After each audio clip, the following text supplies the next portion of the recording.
I was casually driving past my son-in-law's impressive house and spontaneously decided to check on him. However, when my eyes caught my wife's vehicle at the gate, a shiny, distinctive silver Lexus that absolutely should have been secured in our own garage, my gut instantly tightened. My heart clenched with a sharp, sickening premonition of imminent trouble. Something seriously wrong, I thought, and I quietly approached the window, trying not to give myself away. What I heard inside destroyed and changed my world forever. Before we continue, please subscribe to this channel and let us know where you are listening in the comments. When the old fool finally signs the papers, we'll have everything we planned for. Margaret's cool, calculated voice drifted through the slightly half-open window, feeling like insidious poison injected directly into my unsuspecting veins. I sat utterly frozen, trapped in my Honda outside my daughter Brianna's elegant home, the car keys still carelessly dangling from the ignition slot. 5 minutes ago, I'd called my daughter to surprise her with dinner plans. Sorry, Dad, I'm not home. But Dan's there working on some case files, she'd said cheerfully. Yet here was Margaret's silver Lexus parked brazenly in the driveway. I killed the engine and approached the window on trembling legs. Through the gap in the curtains, I could see them clearly. My wife of 25 years lounging on my daughter's couch like she owned the place, and Dan leaning against the bookshelf with that smug expression I'd grown to despise. The entire timeline is flawless, Dan was saying, his lawyer's voice, which I had once foolishly trusted, crisp and cold, with self-satisfied finality. File in June. Claim irreconcilable differences. With the new Iowa statutes, Margaret's entitled to half of everything acquired during marriage, plus spousal support for life. Margaret laughed. That tinkling, artificial sound I'd once found charming. The construction business alone is worth $12 million. Add the rental properties, the vacation home investments. We're looking at nearly $20 million total. My hands, surprisingly steady despite the internal tremor, shook slightly as I fumbled clumsily for my phone, hitting the vital record button just as Dan continued his cruel, systematic legal dissertation. The beautiful part is his trusting nature. Alan has no idea we've been documenting his assets for months. Bank statements, property deeds, business valuations, everything's already copied. He gestured toward a manila folder on the coffee table. He practically handed us the keys to his kingdom. 2 years of playing the devoted wife, Margaret said, examining her manicured nails, pretending to care even slightly about his boring construction stories, and even manufactured nodding sympathetically when he occasionally worried aloud about the weekly payroll. God, the man actually believes I love him. A twig snapped under my foot. Both of them froze mid-con conversation, heads turning toward the window like startled deer. I pressed myself against the brick wall, heart hammering against my ribs, sweat beating despite the April chill. Did you hear something? Margaret's voice carried a note of suspicion. Probably just the annoying neighbor's stray cat, Dan replied dismissively, after a significant tense pause. You're paranoid? Can you blame me if Alan discovered this before we're ready? He won't. The man couldn't spot a conspiracy if it wore a neon sign.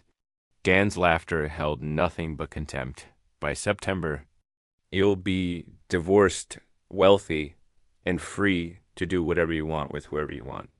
I forced myself to stay hidden until their conversation resumed, my phone capturing every venomous word.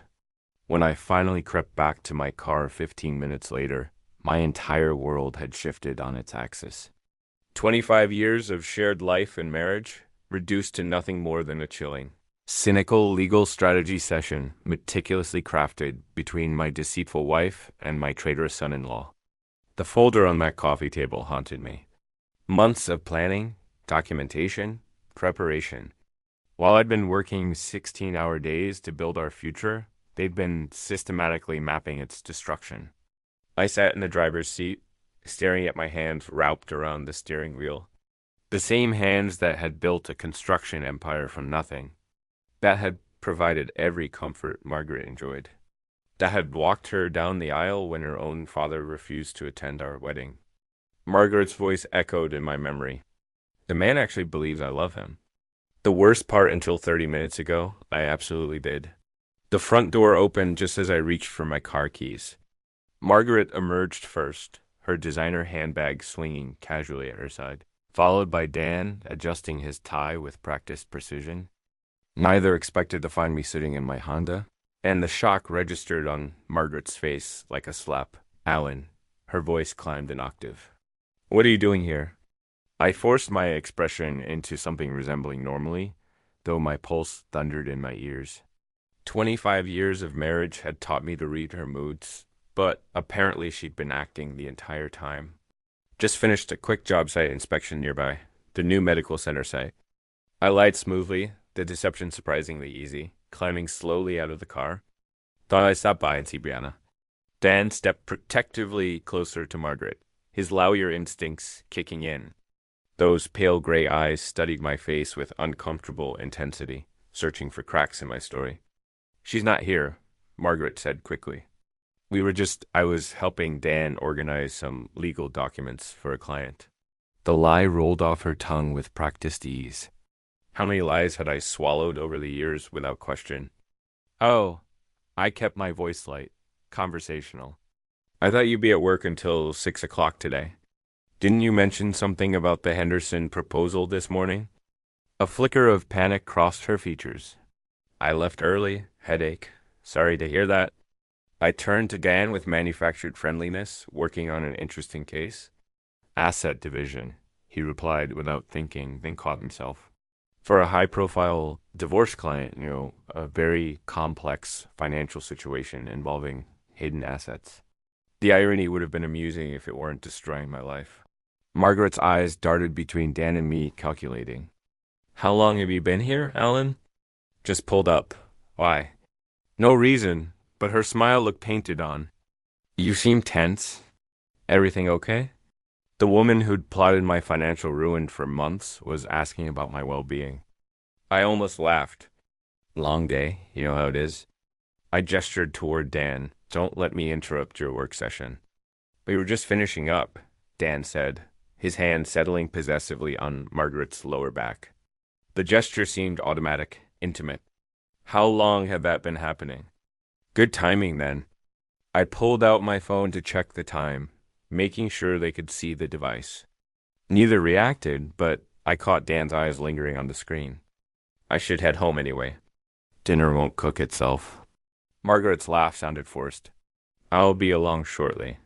Just need to wrap up a few things here. Take your time. I opened my car door, then paused as if remembering something. Oh, Margaret. Dr. Patterson's office called about rescheduling your physical. Something about a conflict with your work schedule. Her face went blank for a split second. The look of someone whose lie had been exposed. Then she recovered with impressive speed. Must be a mix-up. I'll call them later. No worries.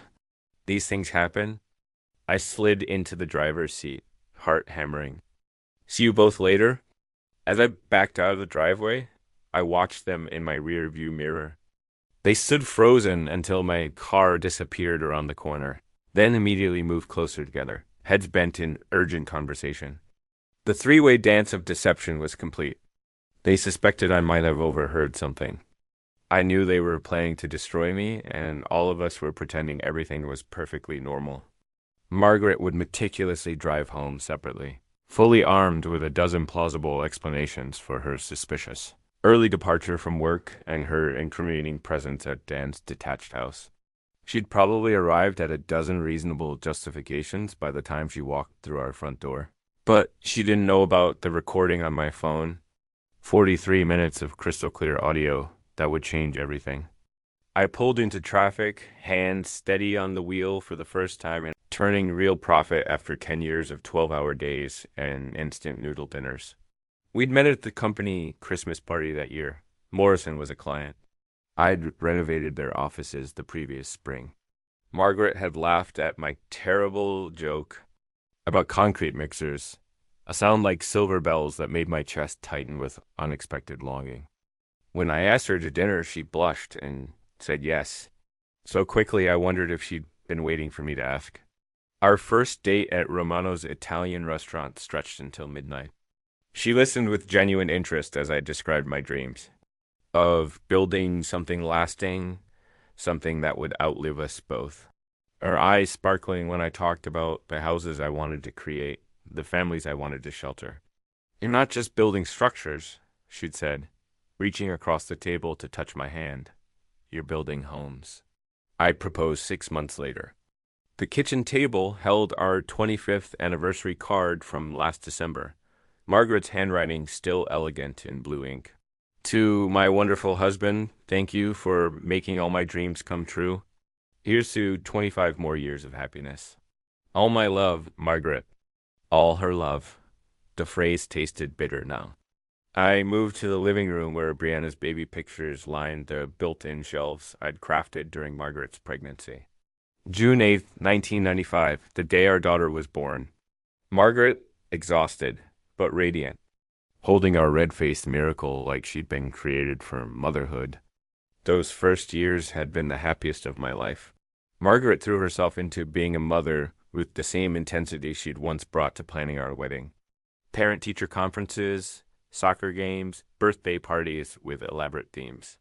She documented every moment with fierce maternal pride. You're the best father in the world, she told me the night Brianna graduated high school. Tears streaming down her face as we watched our daughter accept her diploma. She's going to do incredible things because of the foundation you gave her. The foundation I gave her, not we. I had the cracks been showing even then? I sank into my leather recliner, the one Margaret always complained was too ugly for the formal living room, and let the memories wash over me. Our 10th anniversary cruise to Alaska. Margaret genuinely delighted by the glaciers and wildlife. Brianna's college graduation, all of us crying as she walked across the stage with her psychology degree. Christmas mornings filled with laughter and chaos, Margaret insisting on elaborate.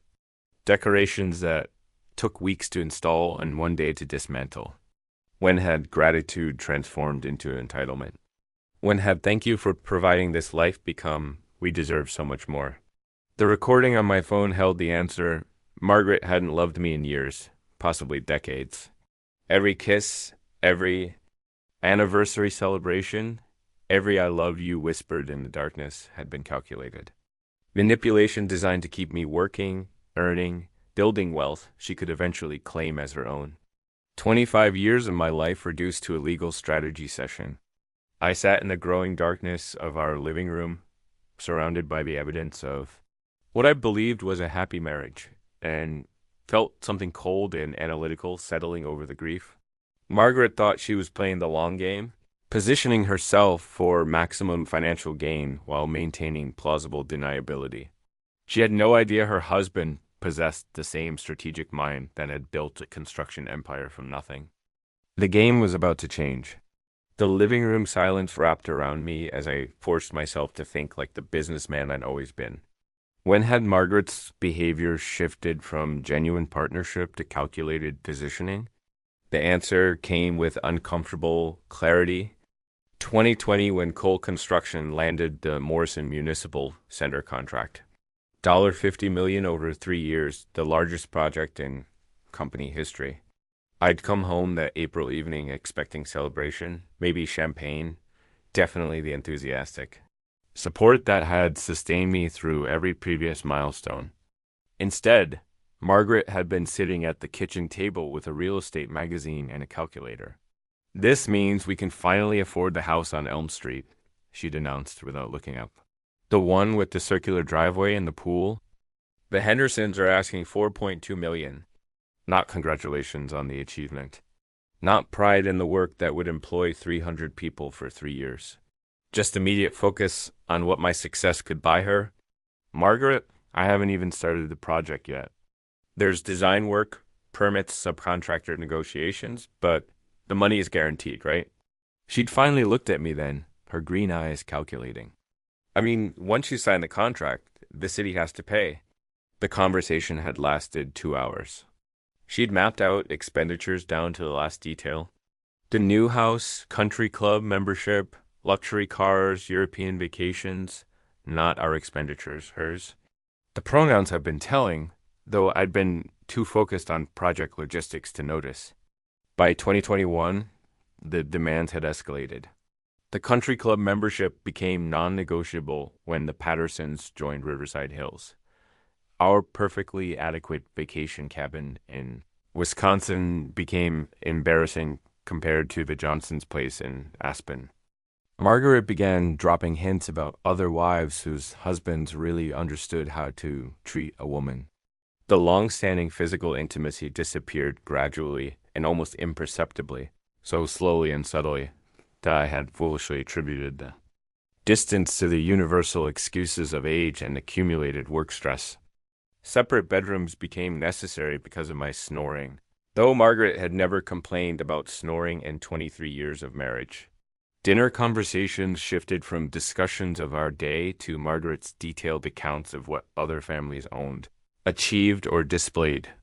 Sarah Mitchell's husband bought her a Mercedes for their anniversary. She'd mentioned last month cutting her salmon with surgical precision just because he appreciated everything she'd sacrificed for their marriage. Sacrifice as if supporting. My career while living in luxury had required significant personal loss. The friendship with Dan had intensified after Brianna's wedding in September 2023. Suddenly, Margaret was fascinated by legal proceedings, asking hypothetical questions about property division and spousal rights for a friend who might need advice. She'd started receiving phone calls that sent her to the other room claiming they were book club discussions or volunteer committee meetings. How many of those calls had been conspiracy sessions? I pulled out my phone and replayed segments of today's recording. Dan's voice. We'd been documenting his assets for months. Margaret's laughter. 25 years of playing the devoted wife. The documentation made sense now. Margaret's sudden interest in my financial reports. Her questions about business valuations. Her insistence on joint accounts while maintaining her own separate credit cards. She'd been conducting reconnaissance while I'd been building the very empire she planned to steal. But Margaret had made a crucial error in her strategic planning. She'd underestimated the man who built coal construction from a single truck and a borrowed tool set. The same analytical mind that had navigated 35 years of construction projects, labor negotiations, and municipal contracts was now focused on a different kind of problem solving. They thought they were playing chess with someone who didn't know the rules. Margaret had spent months positioning her pieces while assuming I'd never noticed the board. She was about to discover that her husband understood strategy better than she'd ever imagined.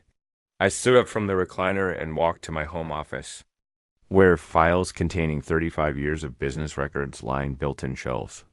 Tax returns, contracts, partnership agreements, property deeds, everything Margaret thought she'd been secretly documenting. But I knew something she didn't. The real assets weren't in those files. I reached for my phone and scrolled through my contacts until I found the number I needed. Marcus Webb, my accountant, my friend, and the only person who knew about the offshore arrangements I'd established years ago for tax optimization purposes. Time to make a call that would change everything. 3 days of methodical research had transformed my home office into a war room. 2 laptops hung quietly on the mahogany desk I'd built 15 years ago. Their screens displaying bank,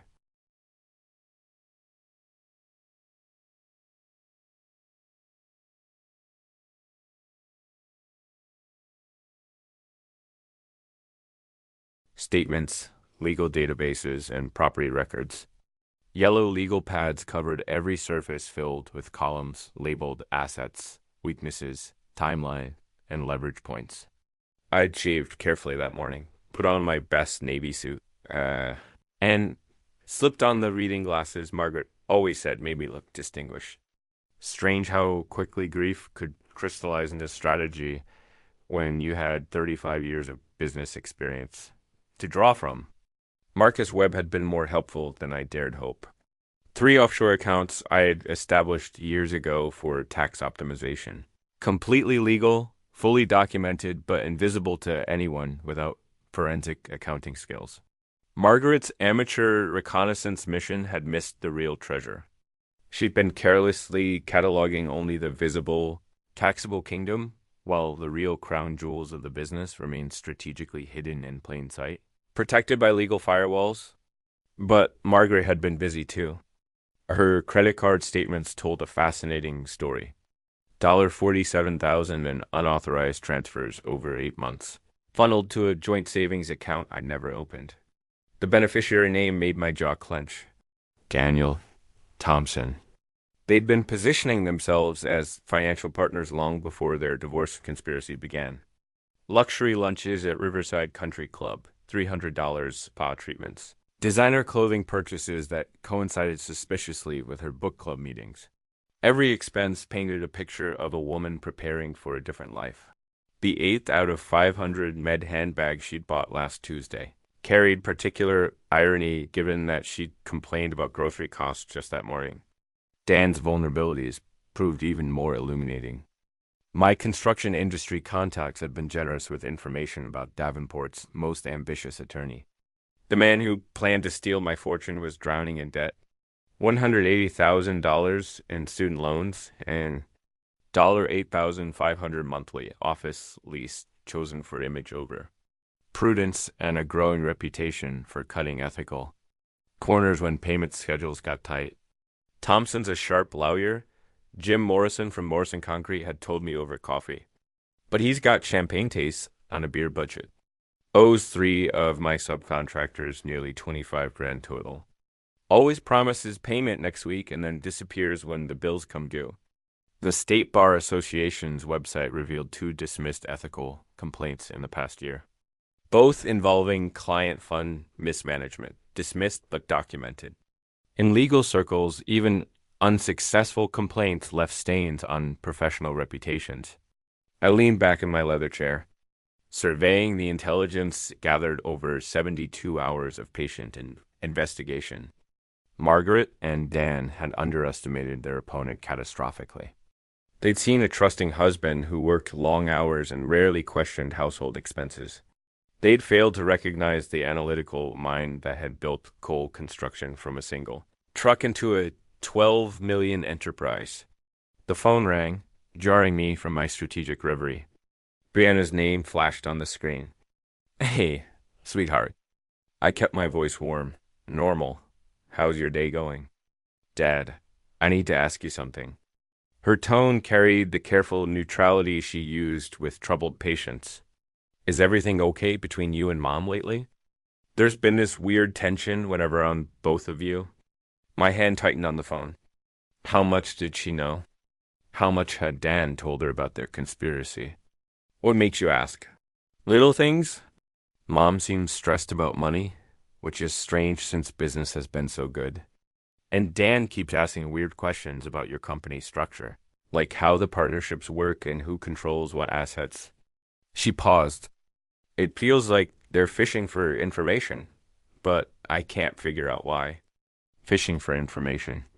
My daughter's psychology training had detected the predatory behavior her mother and husband thought they'd hidden. Probably just curiosity about how the business world works, I said carefully. Your mom's always been interested in financial security. Maybe. But Brianna didn't sound convinced. Dad, if something was wrong, I mean really wrong, you'd tell me, right? The question hung between us like a loaded weapon. Tell her what? That her mother was planning to destroy me financially? That her husband was orchestrating the whole conspiracy? That the family she trusted her entire life was built on lies? Of course, sweetheart, but everything's fine. Just the usual business pressures? After we hung up, I sat staring at my research notes. Dan had been pumping my daughter for information about my business structure. The scope of their intelligence gathering operation was broader than I'd realized. Time to make sure they got exactly the information I wanted them to have. I was still processing Brianna's warning about Dan's fishing expedition when my secure phone line rang. Sarah Chen, my accountant for 12 years. Her voice crisp with professional efficiency. Alan, I've got the asset protection documents ready for signature. When you mentioned wanting to update estate planning, I took the liberty of researching optimal structures. A pause. This is about more than estate planning, isn't it? How perceptive of you. 28 years in forensic accounting teaches you to read between the lines. Should I ask what kind of threat we're protecting against? the domestic variety. Sarah's silence spoke volumes. She'd handled 3 divorces for my construction crew supervisors. She knew the landscape. I'll have everything ready by noon, she said. The business assets will be completely insulated from any personal legal action. Whoever's planning to take a run at your personal finances won't even see the real money. By 10 a.m., I was sitting across from Tom Bradley, president of First National Bank, and my golf partner for 15 years. The mahogany conference room smelled of coffee and leather. Familiar territory where I'd negotiated dozens of construction loans. Account security review, I said, sliding documents across the polished table. I need all joint access points verified and temporarily frozen pending identity confirmation. Tom's eyebrows rose slightly. This is comprehensive, Alan. Every joint account, credit line, and automatic payment system. Every single one. May I ask? You may not, but I smiled when I said it. How long for the security holds to take effect? Immediately upon your signature, all account holders will receive notification that access requires in-person verification with photo ID and secondary documentation. Tom studied my face. This is going to inconvenience Margaret significantly. I'm absolutely counting on that specific consequence. The security holds activated at 11:47 a.m. just as Margaret was sitting down for her weekly lunch at Riverside Country Club with 3 other construction wives. My phone buzzed with the first declined. Transaction at 12:03 p.m. I was reviewing contractor bids when Margaret's panicked call came at 12:50. Alan, something's wrong with our accounts. My card was declined at lunch, and when I called the bank, they said there's a security hold. Do you know anything about this? Perfect innocence. No mention of the joint account with Dan's name. No acknowledgement of the missing $47,000. No admission that she'd been moving money without my knowledge. Security hold. That sounds serious. Did they say what triggered it? Something about verifying identity and account access. It's embarrassing, Alan. I'm sitting here with Linda and Susan and Janet, and I can't even pay for my own lunch. The distress in her voice was genuine, not because her conspiracy was threatened, but because her social status had been publicly compromised. After 25 years of marriage, I knew Margaret's priorities. I'll call Tom Bradley immediately, I assured her. We'll get this sorted out. But I didn't call Tom. Instead, I drove to the construction site where my crew was pouring foundation for the new medical center. The familiar sounds of machinery and worker voices felt grounding after 3 days of financial warfare. My phone buzzed with text messages throughout the afternoon. Margaret, 1:47 p.m., still can't access any accounts. This is ridiculous. Margaret, 2:23 p.m., Tom Bradley's secretary says, was experiencing what it felt like when that security vanished without warning. Dan's reaction proved even more interesting. At 4:30 p.m., my private investigator, Mike Rodriguez, called with an update. Thompson tried to access his shared account with your wife 3 times this afternoon. When that failed, he attempted to withdraw funds from what appears to be a trust account. Probably your daughter's education fund that he manages. That one's frozen too. Per your instructions. His demeanor. Angry phone calls to bank representatives. Threats about legal action, demands to speak with management. Classic overconfident attorney discovering his leverage has evaporated. By 6 p.m., I was home reviewing the day's financial battlefield from my office. Every shared account frozen, every joint credit line suspended, every automatic payment system requiring my personal authorization. Margaret's access to 25 years of accumulated wealth had been reduced to whatever cash she carried in her purse. The security measures were completely legal, a husband protecting marital assets pending estate planning review. Tom Bradley would confirm that standard banking protocols had been followed precisely. But Margaret and Dan would understand the message perfectly. The man they'd planned to financially ambush was no longer playing defense. My phone rang at 6:47 p.m., Margaret's number. But the voice that answered would be desperate now, not manipulative. Time to see how quickly conspirators turned on each other when their plans started crumbling. The after-hours security guard at Thompson and Associates barely looked up as Margaret rushed through the lobby at 7:15 p.m., her heels clicking frantically on the marble floor. I knew this because Mike Rodriguez had positioned himself in the coffee shop across the street with a clear view of the building entrance. The frantic call Margaret had made from our driveway. Dan, we need to talk immediately. Something's gone terribly wrong. Had been loud enough for our next-door neighbor to overhear. Not that Margaret cared about discretion anymore. On the 14th floor, Dan's corner office glowed with emergency session intensity. Through his window, anyone with binoculars could see two figures hunched over a conference table covered with documents, their body language screaming, crisis management. He knows. Margaret's voice carried through the building's older ventilation system to the accounting firm next door, where Mike's contact maintained an office. Alan knows something, and he's cutting off everything. I couldn't even buy gas for my car. Dan's response was sharp, professional, his litigation voice engaged. The timing isn't coincidental. 3 days ago, you said he showed up unexpectedly at Brianna's house right when we were discussing strategy. He must have overheard something. How much could he have heard? Enough to understand. We're not playing around.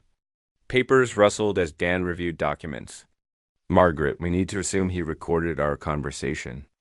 Everything we said about assets, timeline, strategy, all of it potentially documented. The silence that followed spoke volumes. Two conspirators realizing their victim had been several moves ahead, while they'd congratulated themselves on their cleverness. What do we do? Margaret's voice had lost its earlier confidence. We accelerate everything. No more gradual approach. No more careful positioning. Monday morning, I file for emergency divorce proceedings with immediate spousal support. We claim Alan is engaging in financial abuse by restricting your access to marital assets. Financial abuse? Margaret's tone sharpened with interest. That sounds legally compelling. Dan finished. We paint him as a controlling husband who uses money to manipulate and intimidate. The frozen accounts become evidence of his abusive patterns, not defensive strategy. More wrestling papers, the sound of a legal mind shifting into full attack mode. I'll need you to document instances of emotional abuse, financial control, intimidation tactics. Think back over your marriage. Anytime Alan made financial decisions without consulting you, anytime he questioned your spending, anytime he used money to influence your behavior, that's going to be difficult. Dan Allen's never been controlling about money. If anything, he's been too generous. Then we reframe generosity as manipulation. His providing for you becomes evidence that he created financial dependency to maintain control.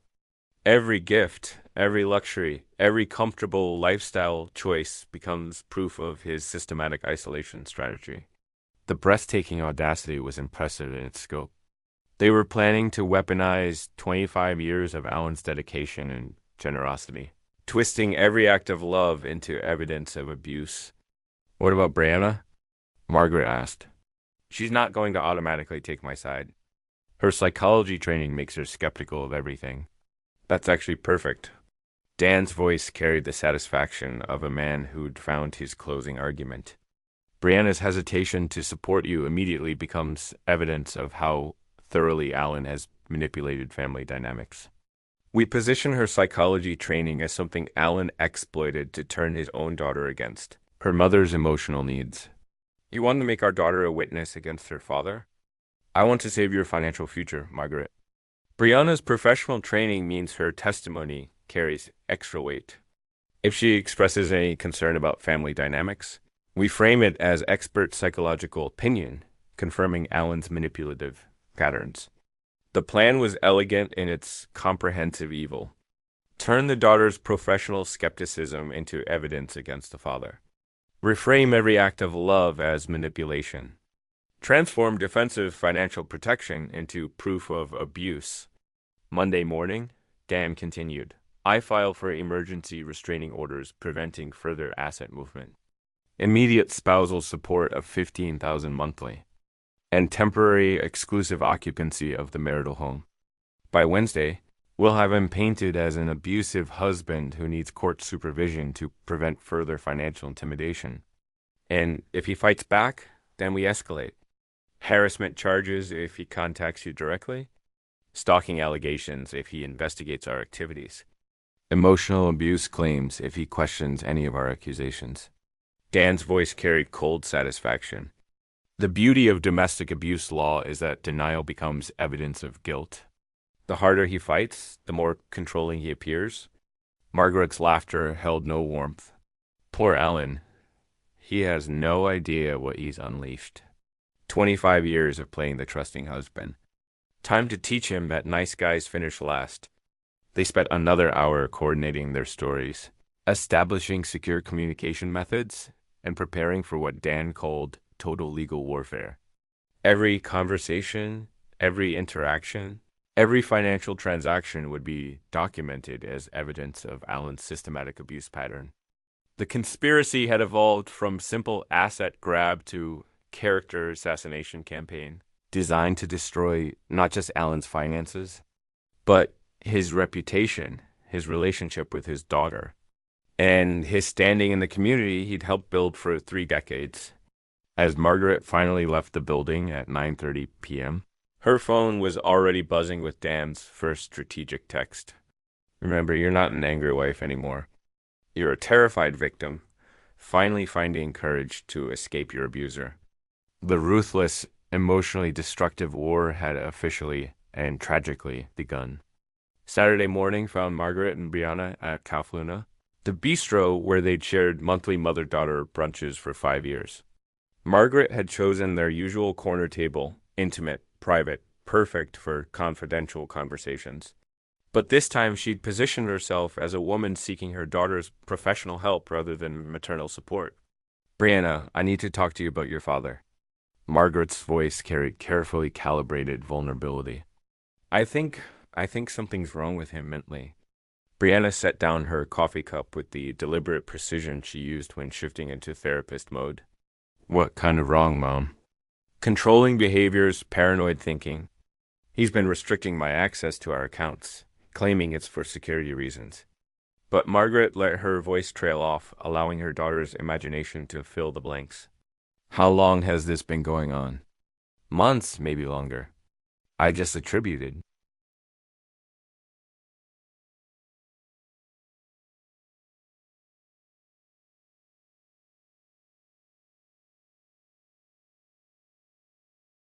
It to work stress. But yesterday, he completely froze me out of every account we share. I couldn't even buy lunch. Brianna leaned forward, her psychological training engaged despite personal involvement. Mom, financial control can certainly be a subtle form of insidious domestic abuse. But it can also be perfectly legitimate financial management during complex business transitions or significant legal concerns, such as a major audit. What's Dad's explanation? The question was too direct, too professionally neutral. Margaret had expected emotional support, not clinical analysis. He claims it's routine account security. But, Brianna, I've been married to him for 25 years. This isn't routine. This is punishment for something. Punishment for what? Margaret hesitated. How much could she reveal without exposing her own conspiracy? I think he suspects I've been questioning our marriage. Maybe he's trying to intimidate me into staying, Mom. Brianna's voice carried the patience of someone who'd spent years treating manipulative patients. Are you telling me Dad is financially abusing you to prevent divorce? Or are you telling me you're considering divorce and Dad is protecting assets? The distinction cut too close to truth. Margaret shifted tactics. I'm telling you that your father has been exhibiting concerning behavioral changes. And as a psychologist, I thought you might have insights about what's happening. As a psychologist, I'd say that major behavioral changes usually have identifiable triggers. What happened 3 days ago that might have caused Dad to suddenly restrict account access? Margaret's mind raced. Brianna was too well trained to accept emotional manipulation without evidence. Every question revealed the gaps in Margaret's victim narrative. I don't know what triggered it. That's what scares me. But Brianna was studying her mother's face with clinical detachment, reading micro expressions and verbal inconsistencies with professional skill. Mom, are you asking for psychological advice? Or are you asking me to take sides in a marital conflict?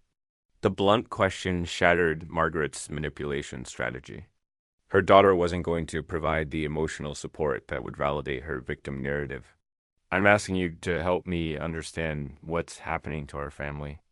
Then I suggest you have an honest conversation with Dad about his concerns instead of asking me to psychoanalyze him based on your interpretation of his behavior.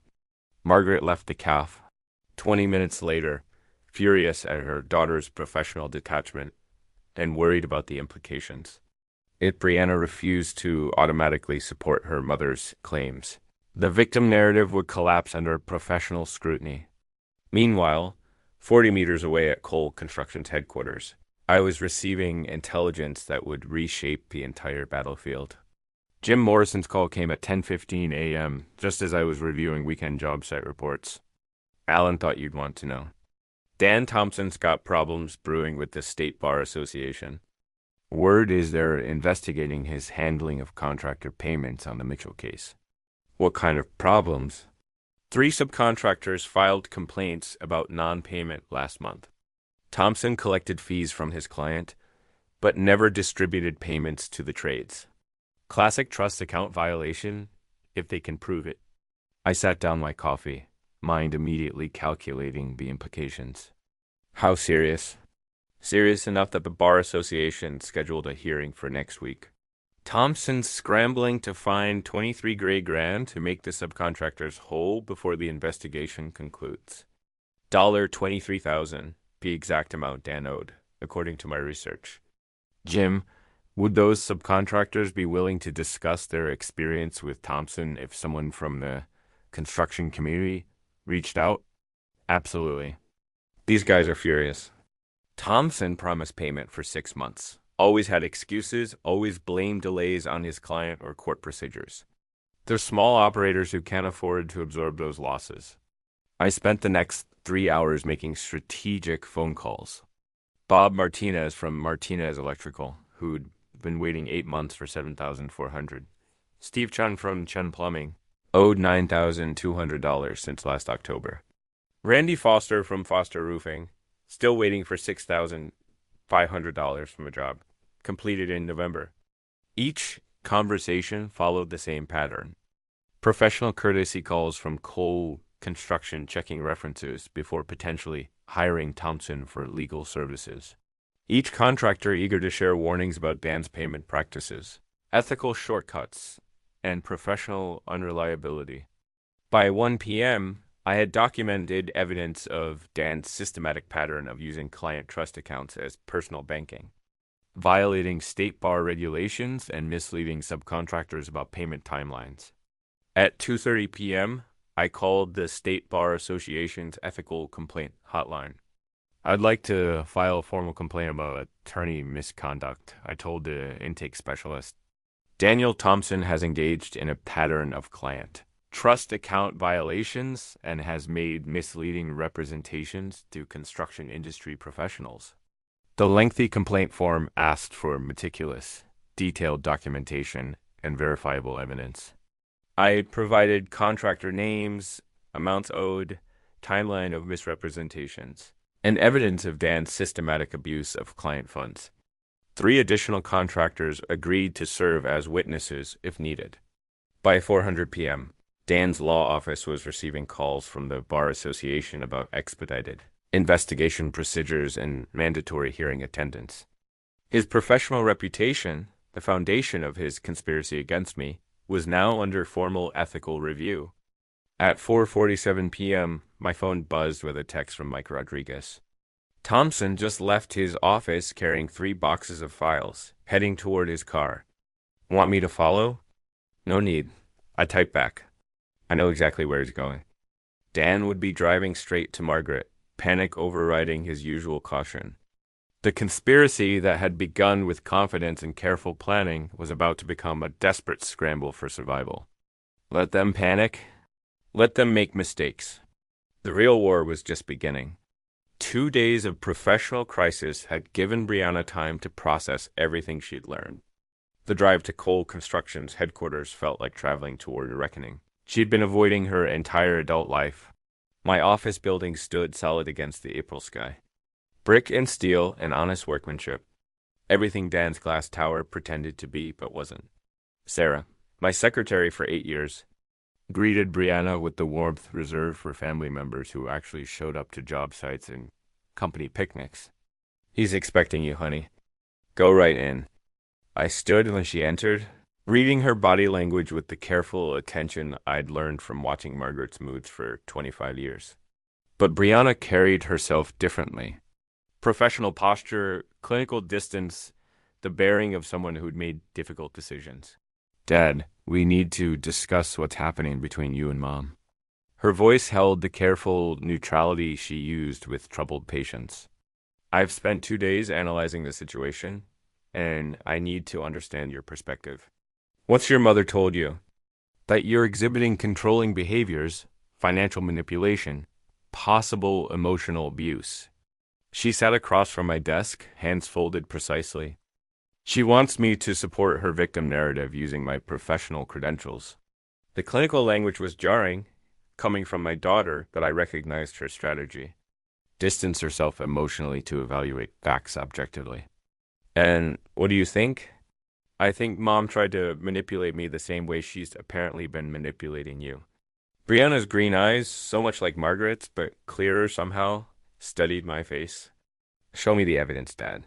I need to hear what you heard. I hesitated. Once I played that recording, there would be no protecting her from the truth about her mother and husband. But Brianna was 30 years old, a licensed psychologist, capable of handling reality. I pressed play on my phone. Margaret's voice filled the office. When the old fool finally signs the papers, we'll have everything we planned for. Brianna's expression didn't change for the first. Silence stretched between us, feeling like a fragile bridge neither of us desperately wanted to cross first. How long have you known this disturbing truth? She finally asked. 6 agonizing days. I overheard this conversation at your house last Tuesday. And you've been what? Building a defense strategy while pretending everything was normal. Something like that. She leaned back in her chair, processing. Mom asked me to evaluate your mental state. She wanted me to provide professional opinion that you were exhibiting abusive patterns. What did you tell her? That I couldn't ethically assess someone without proper evaluation? That her claims seemed inconsistent with your established behavioral patterns? Brianna's voice carried a note of anger now. She tried to use my training as a weapon, Dad, against you and against professional standards. The weight of betrayal, not just mine, but hers, settled between us. I'm sorry you've been dragged into this. Sweetheart, I'm not. Her tone sharpened with resolve. I'm glad I know the truth. The question is, what happens now? I studied my daughter's face. Seeing strength I'd helped build, but independence I couldn't control. That's your choice, Brianna. I won't ask you to choose sides. I already have. She stood up. Decision made? I choose truth over family loyalty. I choose evidence over emotion.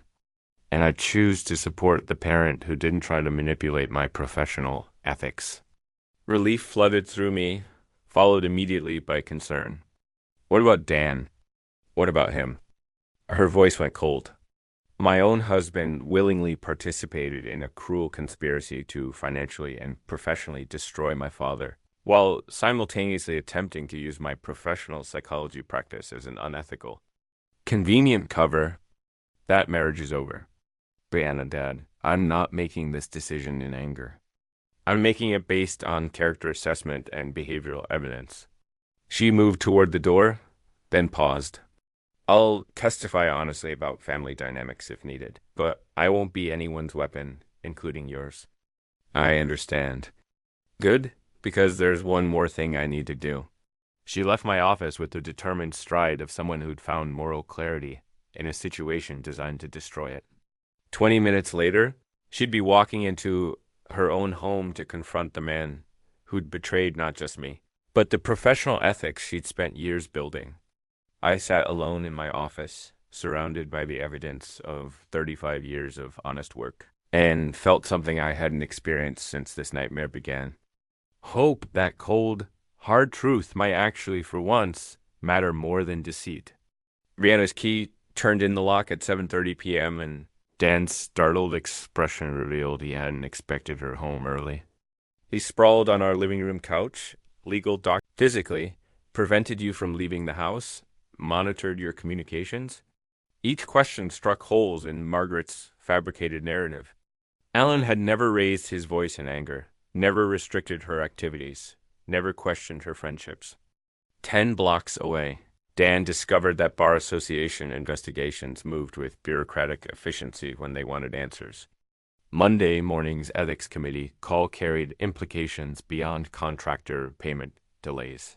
Mr. Thompson, we've received additional complaints regarding your handling of client trust accounts, specifically allegations that you've been using client funds for personal expenses pending case resolution.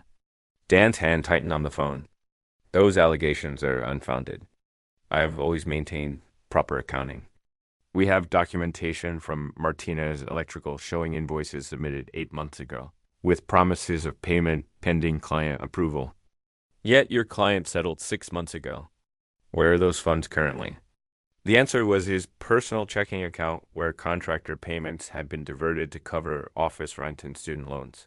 What had seemed like resourceful cash flow management now appeared as embezzlement. There may have been administrative delays. Mr. Thompson, we're scheduling a formal hearing for Thursday morning. You'll need complete financial records for all client accounts dating back 18 months. By Wednesday evening, Margaret and Dan had reached the desperation that breeds dangerous decisions. Their emergency strategy session in Dan's nearly empty office felt like generals planning a final assault with no ammunition. We have to file domestic violence claims, Margaret announced with false confidence. It's the only way to force him into defensive position. Margaret, false domestic violence allegations are felony charges if we're caught, given the evidence he probably has. What evidence? I've never said anything in front of cameras or witnesses that would contradict. She stopped, remembering the recording that started this cascade. The recording proves we were planning financial strategy, not documenting his abuse. So, we reframe it. Your legal expertise, my victim testimony, make the narrative about long-term emotional manipulation and financial control. Dan stared at her across the conference table. 6 months ago, she'd been a bored housewife seeking excitement. Now she was proposing perjury in federal court. If this fails, we're both facing criminal charges. If we don't try, I'm facing poverty and you're facing disbarment anyway. Margaret's voice carried the calculation of someone who'd lost everything, except the ability to take others down. At least this way we go down fighting. Thursday morning's restraining order hearing would determine whether their Hail Mary succeeded, or whether they'd simply provided Alan with more conspiracy evidence. Neither realized their opponent had spent the entire week documenting every phone call, every desperate meeting, every lie they'd told to lawyers and friends. Alan Cole wasn't just defending himself anymore. He was building a prosecution case. The Davenport County Courthouse felt different on May 1st, as if 35 years of honest reputation had crystallized into something tangible I could carry into battle. Judge Patricia Hendricks presided over domestic relations court with no-nonsense efficiency, having seen every form of family deception imaginable. Margaret sat at the plaintiff's table with Linda Hawthorne, wearing the carefully chosen outfit of a battered wife.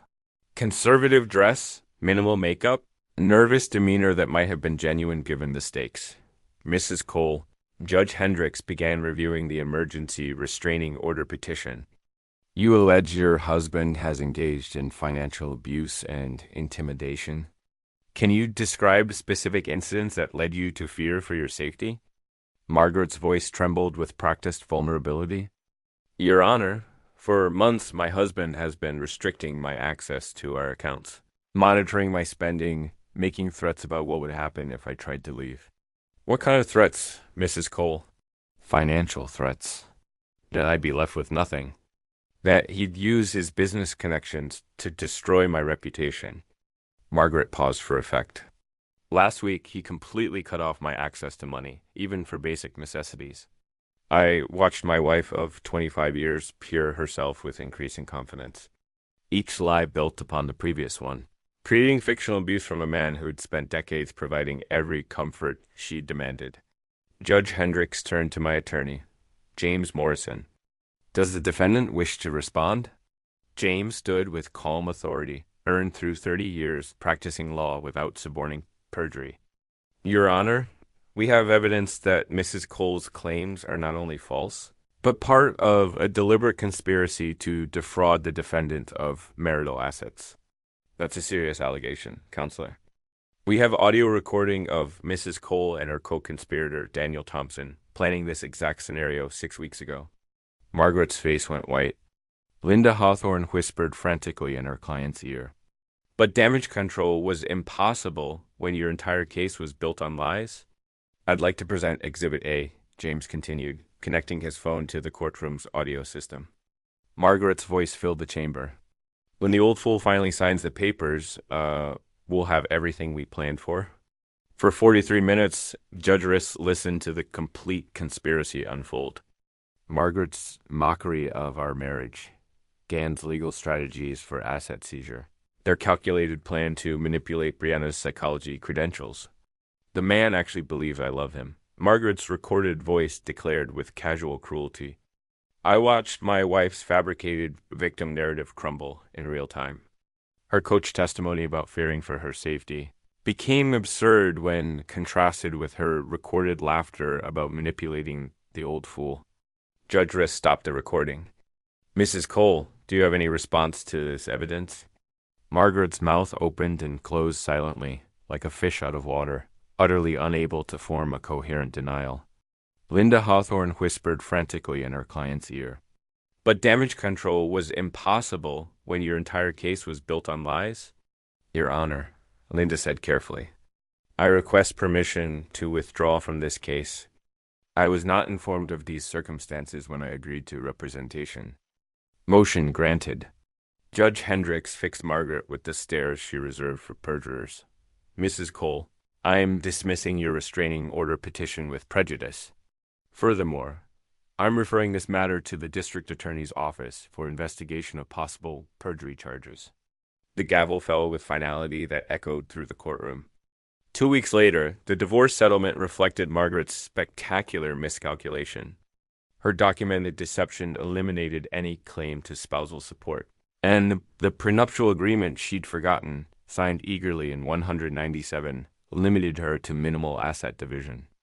Dan's law license suspension became permanent revocation when the Bar Association discovered $127,000 in missing client funds. Last I heard, he'd moved to Nebraska and was working as a paralegal. Brianna filed for divorce the day after the hearing, citing irreconcilable differences. She's building a new practice focused on family therapy with particular expertise in recognizing manipulation patterns. 6 months later, Margaret worked retail at the same mall where she once spent my money on luxury items. The irony isn't lost on either of us. I rebuilt Cole Construction's reputation stronger than before. The community support during my family difficulties translated into new contracts and deeper business relationships. The house feels different now, quieter, but honest. No more performed conversations or calculated affection. Just the sound of rain on windows I built with my own hands in a home that's finally mine again. Margaret had been right about one thing. I really had believed she loved me. Now I know the difference between love and performance. If you like this story, please like this video, subscribe to this channel, and share your impressions of this story in the comments. To listen to the next story, click on the box on the left. Thank you for watching this channel.